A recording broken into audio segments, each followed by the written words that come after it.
La francophonie, comme cela est stipulé dans sa charte, a pour objectif, je cite, d'aider à l'instauration et au développement de la démocratie, à la prévention, à la gestion et au règlement des conflits, au soutien à l'état de droit et aux droits de l'homme, à l'intensification du dialogue des cultures et des civilisations, au rapprochement des peuples par leur connaissance mutuelle,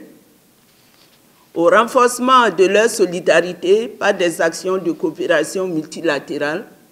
en vue de favoriser l'essor de leurs économies, à la promotion de l'éducation et de la formation. Les pays membres de la francophonie, dont le Burkina Faso, ont en partage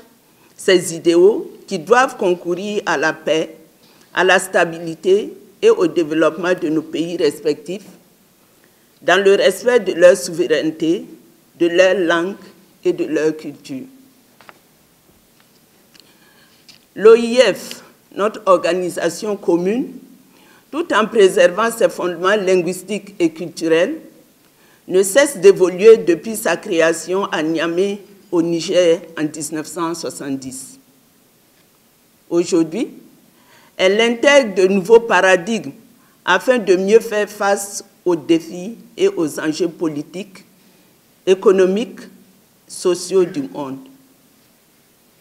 Comptant à ce jour 88 États membres fondateurs, observateurs ou associés, et près de 400 millions de locuteurs, l'OIF est un espace de concertation et une force de proposition grâce à sa puissance et à ses réseaux. Elle représente à cet effet un partenaire stratégique très important pour le Burkina Faso. Honorables invités, mesdames et messieurs, depuis le sommet de la francophonie tenu en novembre 2004 ici au Burkina Faso, l'Organisation internationale de la francophonie n'a eu de cesse de manifester sa solidarité à l'endroit de notre pays. Que ce soit dans le domaine de l'éducation, de la formation, des sciences et de la culture, du sport, de la lutte contre le terrorisme, de la promotion de la démocratie à travers l'appui à l'organisation des élections et j'en passe. La francophonie a toujours montré sa disponibilité à coopérer avec notre pays et à travailler à la recherche de solutions. En témoignent les nombreux acquis et réalisations que je ne saurais citer de manière exhaustive ici. Pour prendre quelques exemples concrets, pas plus qu'en 2020, l'OIF a assuré le leadership, à côté d'autres partenaires bien évidemment, de l'examen du fichier électoral sans lequel les élections auraient pu ne pas se tenir. Ensuite, pour remonter dans le temps, il faut rappeler que les deux salles de banquet de la salle de conférence de Ouaga 2000, qui abrite plusieurs cérémonies à ce jour, ont été construits à hauteur de plus de 700 millions à l'occasion du sommet des chefs d'État et de gouvernement de la francophonie, tenu en 2004 dans notre pays. Par ailleurs,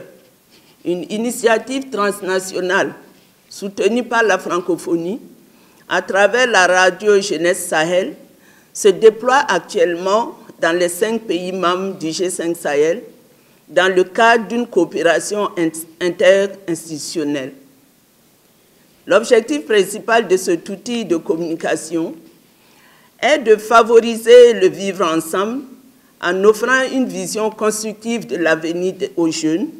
moteur de changement et de développement. Dans le contexte actuel, marqué par de nombreux fléaux tels que la radicalisation des jeunes, l'insécurité et le chômage, pour ne citer que cela,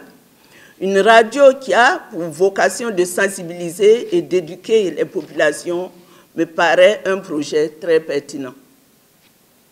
Le Burkina Faso continue d'honorer ses engagements au sein de l'OIF, malgré sa suspension de ses instances,